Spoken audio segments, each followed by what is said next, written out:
Today on Rappler. Despite agreeing to strengthen maritime security in Philippine waters, the U.S. insists it won't take sides in the dispute between Beijing and Manila.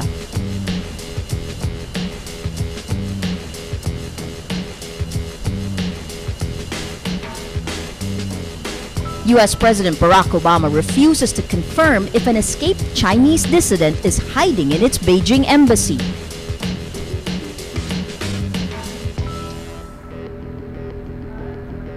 And the International Labor Organization says the 2008 global crisis weakened employee protection in 40 countries.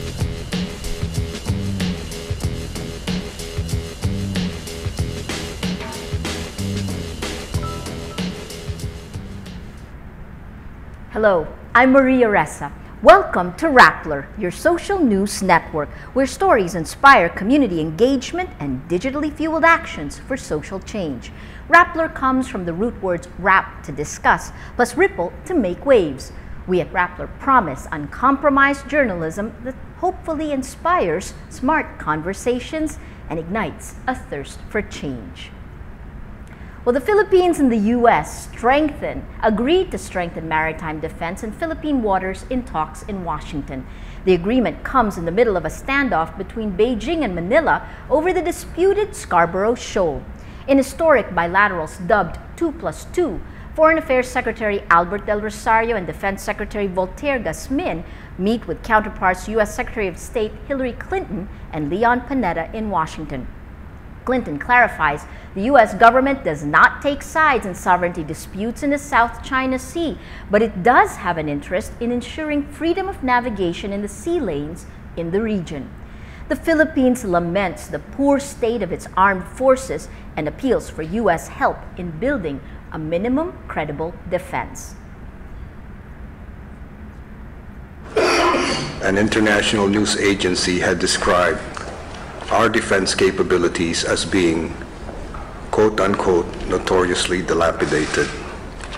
It sounds terribly painful for the Philippines, but more painful is the fact that this is true, and we only have ourselves to blame for it.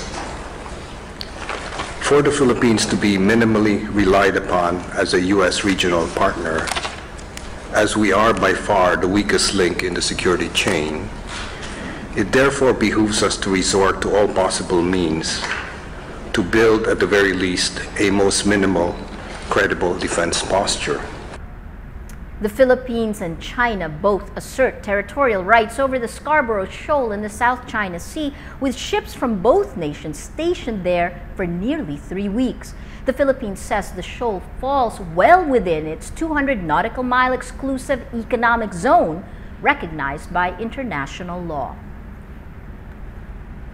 President Barack Obama refuses to say if Chinese activist Chen Guangcheng is hiding in the U.S. Embassy in Beijing, but did say human rights is a prime concern in Chinese-U.S. relations. Obama says he is not going to make a statement on the issue, but adds that every time the U.S. meets with China, human rights comes up. Chen is a blind, self-taught lawyer who defended village women from forced abortion. He was jailed on allegedly trumped-up charges and later placed under house arrest. In a dramatic escape, he evaded dozens of guards with the help of supporters and fled to Beijing. He later recorded a video alleging abuses against him and his family. A fellow dissident says that Chen is hiding in the U.S. Embassy in Beijing, but is not seeking asylum. Well, it's clear people lost jobs after the global economic crisis. What's not so clear until now is that some of those who kept their jobs also felt its impact as countries around the world modified laws that protect employees. In its 2012 World of Work report released on Labor Day, the International Labor Organization says 40 out of 131 countries changed their laws for permanent employees. At least 60% of the changes reduced employment protection through increased probationary periods, expanded grounds for justified dismissal, and reduced severance pay, weakening the remedies in the case of unfair dismissal. The ILO adds the dominant form of employment also changed within the period of the global crisis from March 2008 to 2012. The Institute says precarious employment jobs with unsafe working conditions, lack job security, and offers poor compensation has increased. Precarious employment includes part-time and temporary jobs. Well, a year after Osama bin Laden's death, American and European authorities fear Al-Qaeda may try to bomb U.S.-bound aircraft with explosives hidden inside the bodies of terrorists. Medical experts say there's plenty of room in the stomach area of the body for surgically implanted explosives. Anti-terror experts say Al-Qaeda's Yemeni affiliate and its master bomb maker Ibrahim al-Asiri has been designing body bombs with no metal parts to evade airport security. Asiri placed the bomb inside the rectal cavity of his own brother for a suicide mission in 2009. That bomb exploded prematurely, killing his brother. Asiri is also believed to be responsible for the underwear bomb that was used in an attempt to take down Northwest Flight 253 in Christmas of 2009 and for the printer bombs in the failed cargo bomb plot of 2010. One of the most read and most shared articles on our Palarong Pambansa microsite are Rappler stories on the martial arts arnis. Arnis became a national sport in 2009. It's called an indigenous Filipino martial art and sport, although its origins are unclear.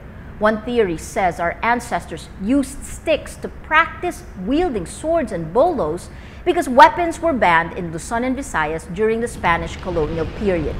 The Department of Education hopes Arnis in Palarong Pambansa will drive interest in this sport.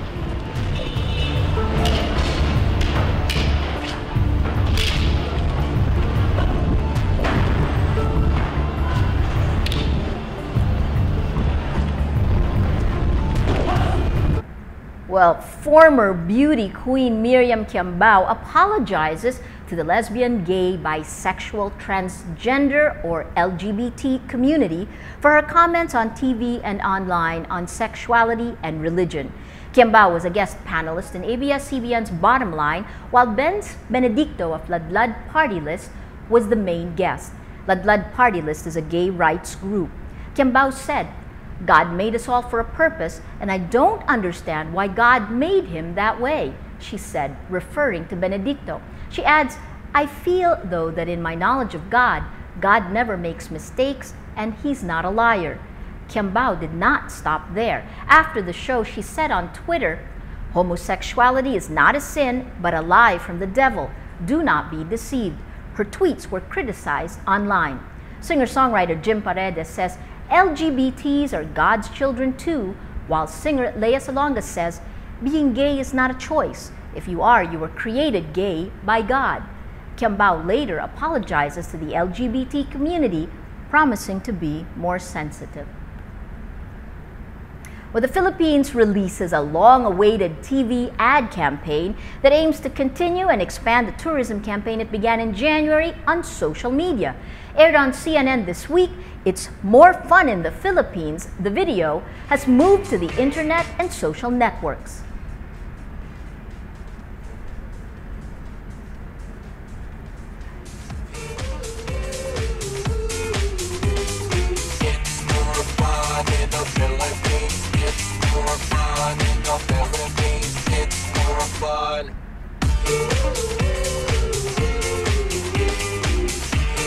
Well, the ad ends with a call for viewers to own it and continue its social media evolution.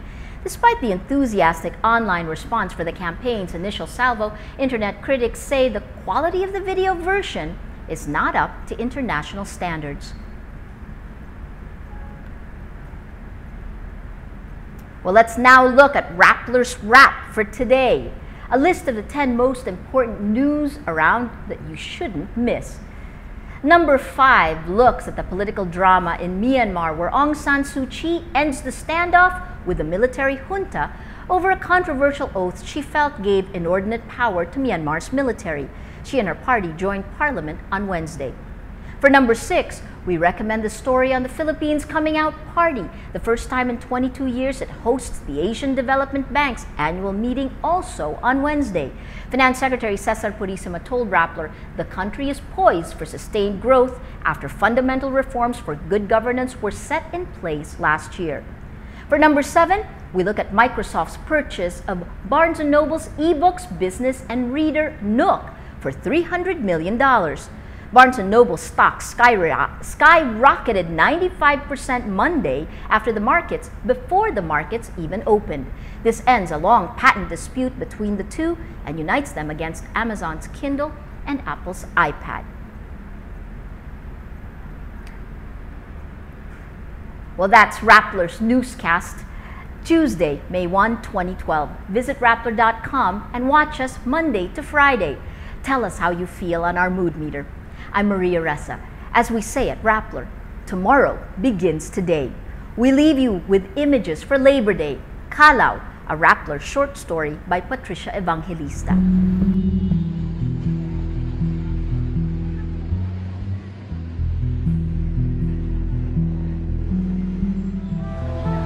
Makasakay, kailangan mo nang papangunin yung pangalan mo sa company. Sa course ko as nursing, hindi ka madaling makapasok. Not like ngayon sa pagbabarko, madali kang makapasok. Meron po akong backer nung kaya nadalian akong pagpasok. Pangarap ko kasi mabigyan ko ng magandang kinabukasan. Ganun.